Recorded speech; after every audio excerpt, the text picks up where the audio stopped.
হযরত আব্দুল্লাহ জুলবাজাদাইন, যার কথা বুখারীতে লেখা হয়েছে। সুবহানাল্লাহ।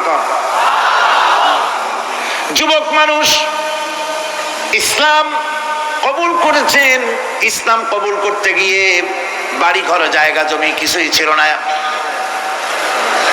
ছোট্ট অবস্থায় বাবা মারা গেছে, চাচার ঘরে লালিত পালিত হচ্ছিলেন। এরপরে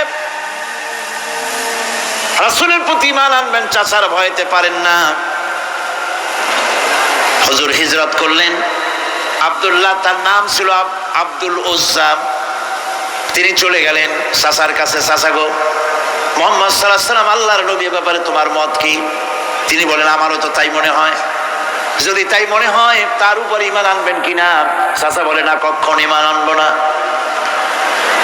ভাতিজা বলতেছেন, চাচাজি, বছরের পর বছর ধরে অপেক্ষা করতেছিলাম, আমি আপনার অধীনে আছি বলে ইসলাম কবুল করতে পারি নাই।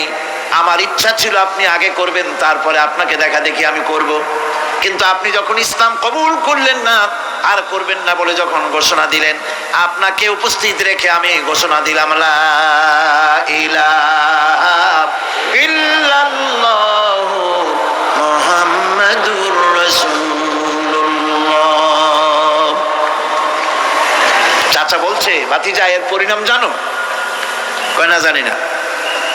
এর পরিণাম হচ্ছে তুমি আমার বাড়িতে থাকো, আমার বাড়ি ছাড়তে হবে। বললেন, রাজি আছি। উট ছাগল ভেড়া ঘোড়া যা দিছি ছাড়তে হবে। বলছে, রাজি আছি। চাচা বলছে, শুধু তাই নয়, পরনে যে লুঙ্গি আছে, গায়ে যে জামা আছে, তামার পয়সার লুঙ্গি জামা ছাড়তে হবে। ভাতিজা বলছে, ঈমানের জন্য যা চাও সব ছাড়িয়ে দেব। জামা লুঙ্গি খুলে ফেলে দিয়ে দিলেন। হাদিস। তিনি চলে গেলেন মায়ের কাছে ওই অবস্থায়। মা এই যুবক ছেলেকে উলঙ্গ অবস্থায় দেখে 2 হাত দিয়ে নিজের চোখ চেপে ধরেছেন। বাবা, তোমার এই অবস্থা কেন? ছেলে বলছেন, মা, ঈমান আনার কারণে আমার এই অবস্থা হয়েছে। মা বলে, বাবারে, কি চাও আমার কাছে? আব্দুল উজ্জা বলছে, মা, কিচ্ছু চাই না, একটুখানি কাপড় আমারে দাও, আমি বিশ্ব নবী মুহাম্মদ সাল্লাল্লাহু আলাইহি ওয়াসাল্লামের খেদমতে যেতে চাই। মায়ের কাছে পুরানা কম্বল ছিল, কম্বলটা তিনি দিয়ে দিলেন। হযরতে, এখনো তো সে মুসলমান হয়নি, ওই কম্বলটা ছিঁড়ে নিয়ে 2 টুকরা করে কম্বলটা পরলেন, আদাটা, তাতে করে হাঁটু ঢাকে না, আর একটা কোন রকম গায়ে দিলেন। এরপরে হেঁটে হেঁটে কষ্ট করে মদিনায় চলে গেলেন। মসজিদে নববীর ভিতরে ঢুকে দরজার কাছে বসা বিশ্বনবী জনাবে মুহাম্মদ রাসূলুল্লাহ সাল্লাল্লাহু আলাইহি ওয়াসাল্লাম মসজিদে নববীতে, যুবক, হাঁটুর উপরে কাপড়, মাথার চুল উস্কো খুস্কো চেহারা, ক্ষুধার্ত চেহারা। হুজুর জিজ্ঞেস করছেন, তুমি কে? তিনি বললেন, আমার নাম আব্দুল উজ্জা। তোমার এই অবস্থা কেন? তিনি বললেন, হুজুর, ঈমান আনার জন্য বাড়ি ঘর জায়গা জমিন উট বাছুর সব হারাইছি, এমনকি পরনের লুঙ্গিও আমারে দেয় নাই, মার কম্বলটা ছিঁড়িয়ে এনেছি। নবীজি আসহাবে সুফফার ভিতরে তাকে বসতে দিলেন, তাকে থাকতে দিলেন, আর বললেন, তারে কোরআন শরীফ শিখাবা। আব্দুল উজ্জাকে হুজুর বললেন, তোমার নাম উজ্জা নয়, তোমার নাম আব্দুল্লাহ। হাদিস শরীফে এসেছে, আল্লাহর কাছে 2টা নাম বেশি প্রিয়, একটা হচ্ছে আব্দুল্লাহ, আর একটা হচ্ছে আব্দুর রহমান।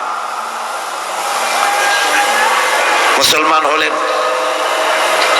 এরপরে আসহাবে সুফফার মধ্যে বসে আছেন, কোরআন শরীফ জোরে জোরে তেলাওয়াত করেন।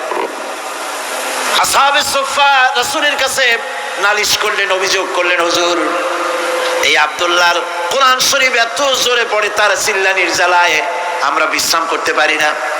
নবীজি বললেন, সাহাবীরা, আব্দুল্লাহকে বেশি করে চিল্লাইতে দাও, বাধা দিও না, কারণ তার ঈমান বড় দামের ঈমান হয়েছে, ঈমান আনতে গিয়ে কিছু আনতে পারে নাই, তাকে বাধা দিও না, প্রাণ ভরে চিল্লাইতে দাও, জোরে জোরে পড়তে দাও। ইতিমধ্যে তাবুকের যুদ্ধে জনদামামা বেজে উঠেছে। রোমান সৈন্যরা হুজুরের সঙ্গে যুদ্ধ করবে, জিহাদ করবে, ইসলামকে পরাজিত করার জন্য তারা আক্রমণের প্রস্তুতি নিল। নবীজি রোমানদের সঙ্গে লড়াই হবে বলে সাহাবায়ে কেরামদের কাছে সাহায্য চাইলেন, যার কাছে যা আছে অস্ত্রপাতি জমা করো, টাকা দাও, পয়সা দাও। সবাই মিলে দিতে লাগলেন। দিতে দিতে মহিলারা গলার হার, নাকের ফুল, কানের দুল হুজুরের সামনে স্তূপ হয়ে গেছে, টাকা কড়ি সোনা দানা সব শুদ্ধ। হুজুর বলছেন, সাহাবীরা সবাই তো সব জিনিস দিলে, আমার আবু বকর রে দেখি না কেন? হযরত আবু বকর রাদিয়াল্লাহু তাআলা আনহু একটা পিলারের আড়ালে দাঁড়ানো ছিলেন। হুজুরের ডাক শুনে তিনি আসলেন, হাতে ছোট্ট একটা থলি, চোখে পানি। থলিটা হুজুরের হাতে তুলে দিলেন। হুজুর থলি ছাড়লেন, দেখা গেল কয়েকটা দিরহাম আর কয়েক কেজি গম, আর কিছু নাই। হুজুর তাকালেন, দেখছেন আবু বকর রাদিয়াল্লাহু তাআলা আনহুর চোখের পানিতে দাড়ি ভিজে ভিজে পড়তেছে। হুজুর বললেন, আমার সাহাবীরা, আজ তোমরা সকলে মিলে যে দান করেছো, সেই দানের তুলনায় আবু বকর যে দান করেছে আল্লাহ রাব্বুল আলামিনের কাছে তা বেশি মূল্য হয়েছে। মনের মধ্যে অনেকের প্রশ্ন জাগলো, কেমন করে তা হলো? আমরা এত এত দিলাম। হুজুর জিজ্ঞেস করলেন, ও সাহাবী, তুমি কত দিয়েছো? বাড়ি কত আছে? তিনি বললেন, এত দিছি, এত আছে। তুমি কত দিয়েছো? কত রেখে এসেছো? প্রত্যেকে এরকম বলল। হযরতে ওসমান, হযরতে ওমর, হযরতে আলী রিদওয়ানুল্লাহ তাআলা আলাইহিম আজমাইন, তারাও বললেন, অর্ধেক এনেছি, অর্ধেক থুয়ে আসছি, 2 ভাগ এনেছি, 1 ভাগ রেখে আসছি। সব শেষে নবীজি হযরত আবু বকর রাদিয়াল্লাহু তাআলা আনহুকে প্রশ্ন করলেন, আবু বকর, তুমি কি এনেছো আর বাড়ি কি রেখে এসেছো? হযরত আবু বকর বলেন, ইয়া রাসূলুল্লাহ, ইয়া হাবিবাল্লাহ, আমার বাড়িতে জাগতিক সম্পদ বলতে যা বুঝায় সবটুকু এনে নবীজির কদম মোবারকে দান করে দিয়েছি। আবু বকরের ঘরে এখন আল্লাহ আর তার রাসূল ছাড়া কোনো জিনিস বাকি নাই, যা ছিল সব এনেছি। হুজুর জিহাদে রওনা হলেন 30,000 সৈন্য সাথে, 30 সহস্র সৈন্য নিয়ে নবীজি তাবুকের দিকে চললেন। পথের মধ্যে হযরতে আব্দুল্লাহ এসে হুজুরের সামনে দাঁড়ায় গেছেন। আব্দুল্লাহ এসে বলেন, ইয়া রাসূলুল্লাহ, একটু দাঁড়ান। এই জিহাদে মেয়ে লোক, পুরুষেরা, সাহাবীরা সবাই প্রাণ ভরে দান করলো, কিন্তু আমি এমন এক বান্দা, আল্লাহর কিছুই দিতে পারলাম না। আমার তো দেওয়ার মতো কিছুই নাই হুজুর, আমার দেওয়ার মতো কিছুই নাই। তবে আমি আপনার কাছে দোয়া চাই, আপনি দোয়া করুন, আমি যেন এই যুদ্ধে, এই জিহাদের ময়দানে আমি যেন শহীদ হতে পারি। নবীজি বললেন, একটু বাকল নিয়ে আসো গাছের। একটা গাছের বাকল আনা হলো। এই বাকলটা হুজুর নিজ হাতে আব্দুল্লাহর হাতে বাঁধে দিলেন, আর বললেন, রব্বুল আলামিন, আমি আব্দুল্লাহর রক্ত কাফেরদের জন্য হারাম করে দিলাম। হযরত তাবুকের ময়দানে হুজুর চলে গেলেন। কয়েকদিন পরে খবর আসলো হুজুরের কাছে, আব্দুল্লাহ কয়েকদিন জ্বর ভোগ করে আব্দুল্লাহ মারা গিয়েছেন। হুজুর বললেন, তার জানাজার ব্যবস্থা করো, কাফন দাফনের ব্যবস্থা করো। ব্যবস্থা হয়ে গেল। রাতের বেলায় দাফন হবে। একজন লোক কবরের কাছে দাঁড়ায় টিম টিম করে একটা আলো নিয়ে দাঁড়ায় আছে, আর একজন লোক কবরের ভিতরে নেমেছেন। 2 ব্যক্তি লাশ 2 হাতে উঁচু করে নিয়ে আসতেছেন কবরের কাছে।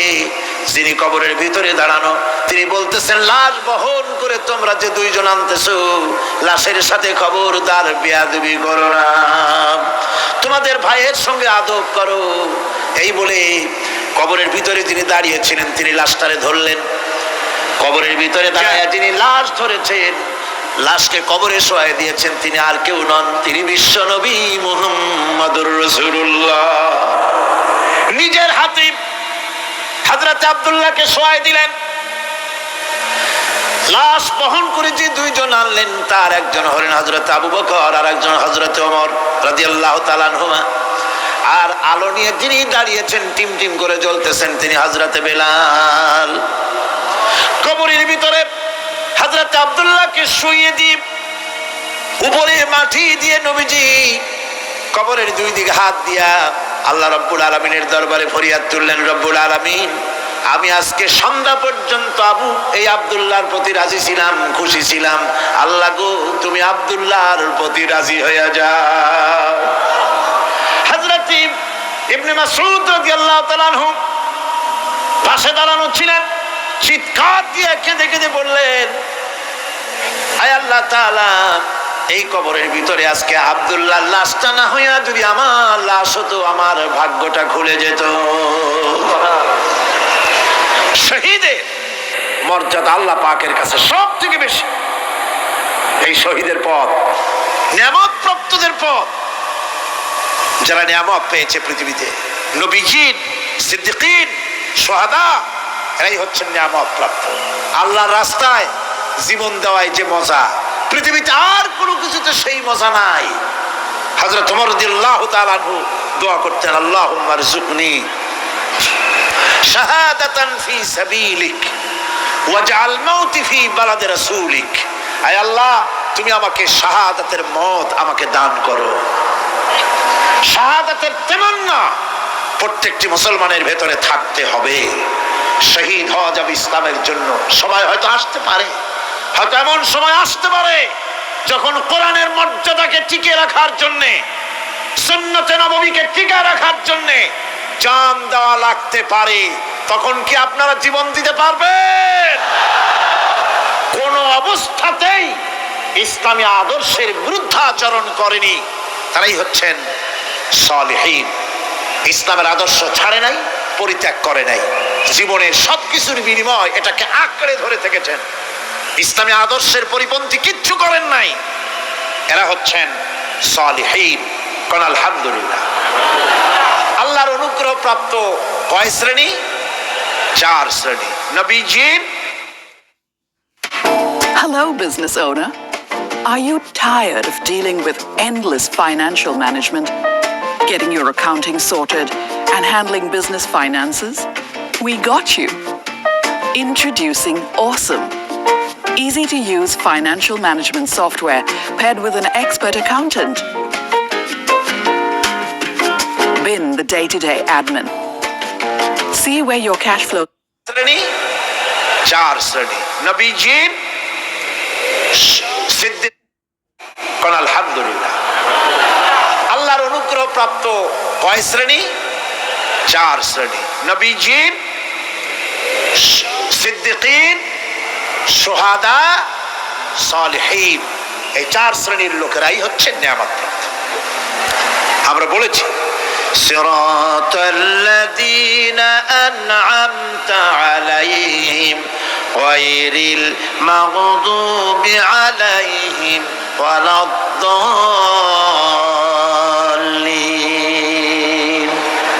নিয়ামত প্রাপ্তদের পথ চাই, অনুগ্রহ প্রাপ্তদের পথ, আর অভিশপ্ত পথভ্রষ্টদের পথ আমরা চাই না। আমরা পরিহার করে চলবো। এটা একটু আদাও বটে। আল্লাহ রাব্বুল আলামিন বলেন, শোনো কারণ কি? وَضُرِبَتْ عَلَيْهِمُ الْمَسْكَنَةُ ذَلِكَ بِأَنَّهُمْ كَانُوا يَكْفُرُونَ بِآيَاتِ اللَّهِ وَيَقْتُلُونَ الْأَنْبِيَاءَ بِغَيْرِ حَقٍّ ذَلِكَ بِمَا عَصَوْا وَكَانُوا يَعْتَدُونَ। তাদের উপর দারিদ্র এবং অসহায়তার অভিশাপ বর্ষিত হয়েছে। এর কারণ হলো তারা আল্লাহ পাকের আয়াতকে অস্বীকার করেছে। তারা অকারণে আল্লাহর নবীদেরকে হত্যা করেছে এবং প্রত্যেকটি ব্যাপারে আল্লাহর শরীয়তের সীমা লঙ্ঘন করেছে। যুরিবাত আলাইহিমুল যিল্লাতু ওয়াল মাসকানা ওয়া বাউ বিগাযাবিন মিনাল্লাহ। আল্লাহ পাক বলেছেন, চিরকাল ইহুদিরা অভিশপ্ত, তাদের কোন আবাসস্থল হবে না, সারা জীবন ঘুরে বেড়াবে। আপনারা বলবেন, ওই ঘুরে বেড়ায় না তো, তাদের তো জায়গা হইছে জেরুজালেমে, ইসরায়েলে, সেখানে তারা